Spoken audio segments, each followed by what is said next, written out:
नमस्कार दोस्तों, मैं हरीश कुमार चौबे और आप देख रहे हैं एचके जंक्शन। अभी हम बक्सर में उपस्थित हैं और बक्सर का गौरवशाली इतिहास रहा है।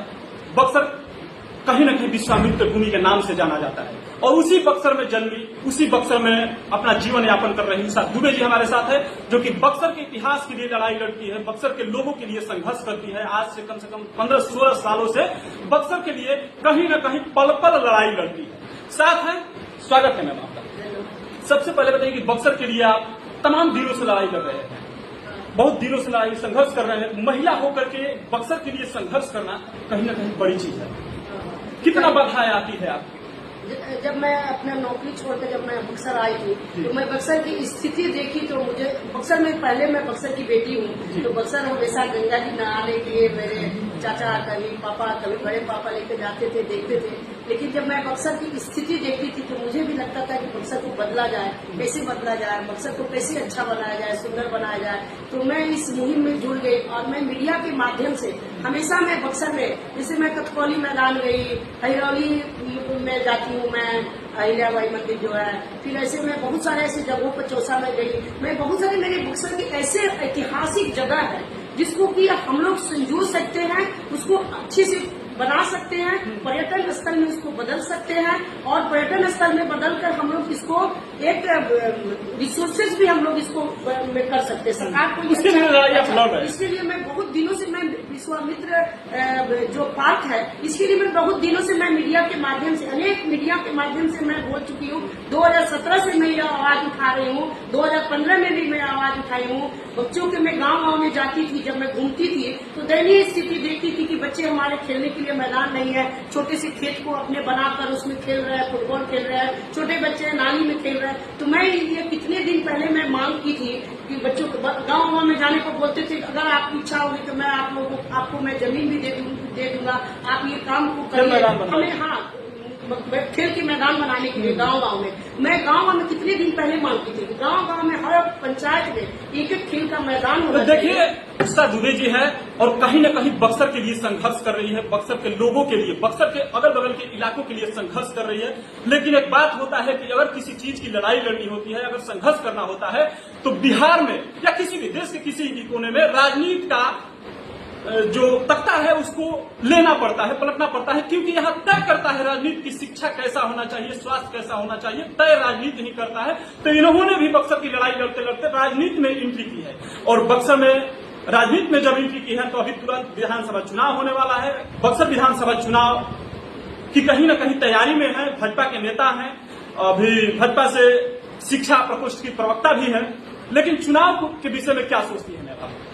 ये तो हमारे पार्टी का निर्णय होता है, पार्टी जो निर्णय करती है वो सही निर्णय करती है और हमेशा जमीनी कार्यकर्ता को देती है। इसके पहले भी हमारे जो जमीन पर काम कर रहे थे, कहीं न कहीं एक आशा उम्मीद है आपको, क्योंकि 15-16 सालों से आप जनसंघ से लेकर के आज भाजपा के लिए काम कर रहे हैं। कहीं न कहीं 15-16 सालों से आप आरएसएस में भी काम किए हैं, तब 15-16 सालों से आप काम की है और जमीनी नेता बनकर के काम की है, महिला के रूप में काम की है। तो आपको याद होगा दिल्ली में रेखा गुप्ता, जो कि जमीनी कोई नहीं जानता था कि उनको मुख्यमंत्री बनाया जाएगा, लेकिन भाजपा पार्टी ही एक ऐसा पार्टी है जो कि जमीनी कार्यकर्ताओं को लेकर के ऊपर बैठाती है। तो क्या आपको भी आशा है कि अब की बार बक्सर विधानसभा चुनाव में? रेखा गुप्ता जी का नाम नहीं है तो मुझे याद आया कि रेखा गुप्ता जी के साथ हम लोग काम करते थे। मेरा फेसबुक पर भी डला है फोटो उनका, हर जगह कंधे पर हाथ रखकर हम लोग मैंने बात भी करेंगे। बहुत अच्छी महिला थी और हमारी पार्टी जो है महिलाओं को हमेशा महत्व देती रही है और देगी, आगे भी देगी।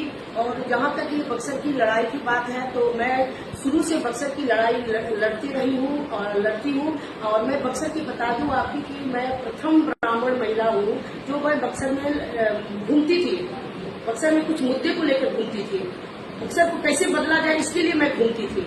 मैं पार्टी में प्रथम महिला हूँ जो मैं काम करती थी, उसमें कोई महिलाएं मेरे साथ नहीं आने के लिए तैयार होती थी या घूमती थी। उस समय से मैं बक्सर में काम कर रही हूँ। उसके पहले मैं संघ में काम की हूँ, जनसंघ आप नाम ले रहे तो जनसंघ में मेरे पापा ने काम किया है। पापा मेरे जनसंघ में रहे हैं और चौसा और बक्सर में जो जनसंघ की जो खड़ा करने वाले नींव है वो मेरे पापा है। मैं तो एक टीचर शिक्षक थी और उसके पहले मैं संघ प्रशिक्षण करके संघ में मैं राष्ट्रीय सेवका समिति और अनेक उसके संगठन है, तो मैं उसमें काम की हूँ। स्वदेशी जागरण मंच में भी मैं काम कर चुकी हूँ। मैं यहाँ पर बहुत सारे कैंप भी लगाती रही हूँ। ऐसे आपके बक्सर विधानसभा क्षेत्र की ऐसी सबसे बड़ी समस्या क्या है जो कि आपको लगता है कि नहीं, ये मेरे विधानसभा का सबसे बड़ा समस्या है? यहाँ पर समस्याएं बहुत सारी हैं। मैं पहले भी आप लोगों को बहुत बार बता चुकी हूँ कि यहाँ पर जो है ट्रैफिक बहुत ज्यादा है। वो ट्रैफिक सबसे बड़ा मुद्दा है। साफ सफाई की मुद्दा है, सफाई नहीं है। हर जगह सीसीटीवी कैमरा लगना चाहिए, वो अभी नहीं है। विधायक जी कुछ ऐसा नहीं है कि जो जागरूक है और जागरूक होकर जनता का शुभचिंतक है, वो जनता के जागरूक होकर कुछ भी नहीं, जनता की समस्याएं सुनते ही नहीं है। अभी आप कहीं भी जाओ, बहुत ही समस्या है जिनको उनको निदान करना चाहिए। मैं इससे पहले भी आपको अनेक बार मैं जाकर मीडिया को बुलाकर और समस्याएं दिखा चुकी हूँ। जो अभी हम लोगों का बाजार समिति है, बाजार समिति की एक समस्या बहुत बड़ी समस्या है। मैं इस समस्या को मेरे मीडिया में देख सकते हैं कि बहुत बार मैं उठा चुकी हूँ।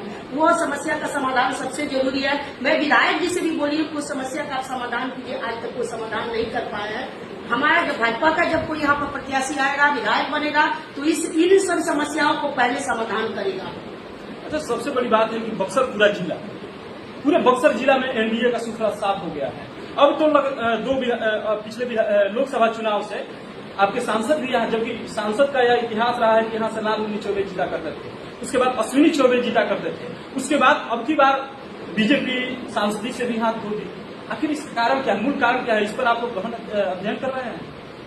हाँ, गहन अध्ययन हमारी पार्टी केंद्रीय कोर कमेटी भी करती है और प्रदेश कोर कमेटी भी करती है, किया जाता है। समय समय पर समीक्षा होती है कि कहाँ हमसे गलती हुई है।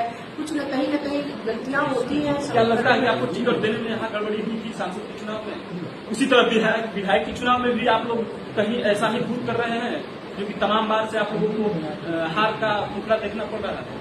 हाँ, ऐसा कुछ समीकरण में कुछ गड़बड़ियां होती रही हैं, या ऐसा भी हो सकता है कि हमारा जो प्रत्याशी रहा वो अच्छे से जनता तक नहीं समझा पाया, नहीं पहुंच पाया, जनता नहीं समझ पाई हमारी बातों को। अब लेकिन हमारी जनता जो है और विपक्ष जो है गुमराह भी करके रखा था अभी तक, तो ऐसा हमारा होगा कि इस बार हमारा समीकरण अच्छा है। हम इस बार यहाँ के विधायक जो है मुन्ना तिवारी है, कांग्रेस से विधायक है, उनका दावा रहता है कि हम अपने बक्सर विधानसभा क्षेत्र में काफी ज्यादा विकास किए। आपको क्या लगता है? वो विकास अपना गिना दे, क्या विकास किए हैं?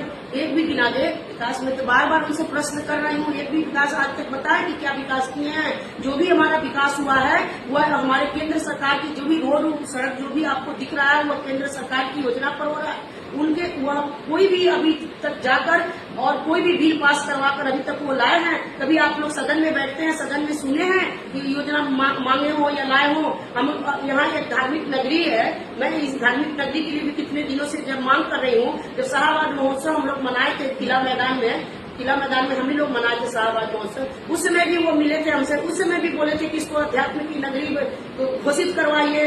धार्मिक जगह है, धार्मिक के लिए बहुत सारा प्रोजेक्ट यहाँ पर आ सकता है। धार्मिक पर्यटन के लिए इसको बनाया जा सकता है, धार्मिक प्लस पर्यटन बनाकर इसको इनकम रिसोर्स बढ़ाया जा सकता है। लेकिन आज तक ऐसा उन्होंने कुछ भी मांग करते नहीं है। आपको योजना इतना है, इस योजना को लागू कीजिए। योजना लागू भी नहीं कर पाते हैं आप। तो इस प्रकार से योजना जब लागू नहीं करेंगे तो काम कैसे? स्वास्थ्य को लेकर के क्या सोचते हैं? बक्सर में स्वास्थ्य की स्थिति भी काफी गड़बड़ है।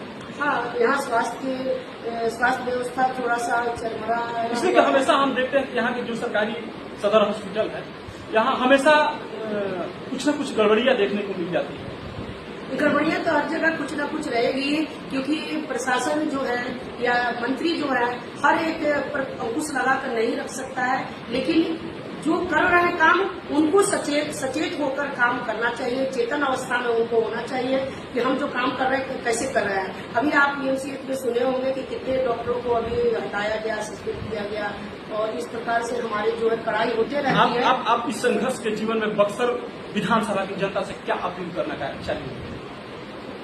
जनता से यही अपील है कि हमारे इस बार एनडीए सरकार को आप हमारी जो कार्य योजना है, एनडीए की कार्य योजना है, उसको आप अच्छे से समझो।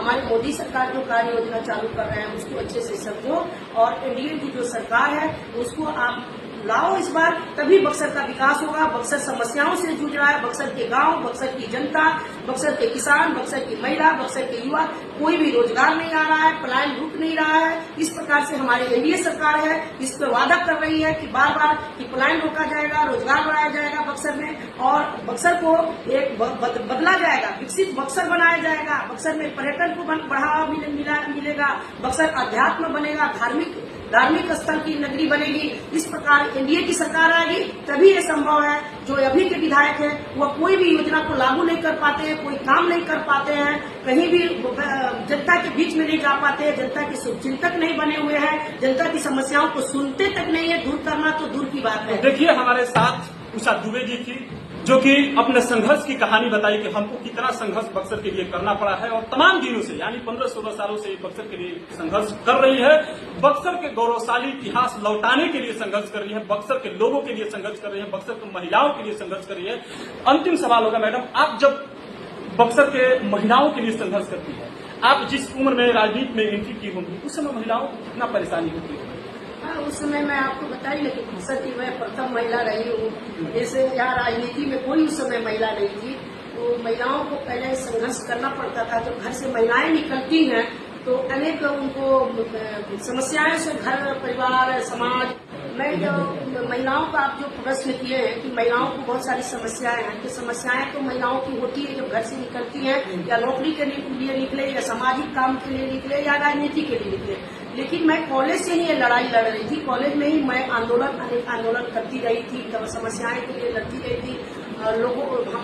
हमारी जो लोग साथ में रहने वाले जानते थे कि बहुत आंदोलन करती हैं, और हमारा ही साथ सहयोग लेकर उन लोगों का भी काम मैं करवाती रही थी कॉलेज में ही। फिर मैं जब मैं इस लाइन में रही, जब मैं आंदोलन में तक रही, जब तक मैं जब सामाजिक काम में आई तो किसी को कोई आपत्ति नहीं हुआ, क्योंकि परिवार को भी आपत्ति नहीं हुआ, समाज को भी आपत्ति नहीं हुआ, क्योंकि उनको यह चीज पता था कि यह कुछ इसी प्रकार का काम करेगी। मैं नौकरी में भी गई थी, तो मेरा नौकरी में भी मुझे लगता था कि समाज ऐसे विकसित है और विकृत है, और मैं इसे नौकरी करूं, मुझे ऐसा लगता था। तो इसलिए मुझे ये इस लाइन में आना पड़ा, और मैं ऐसे सामाजिक काम कर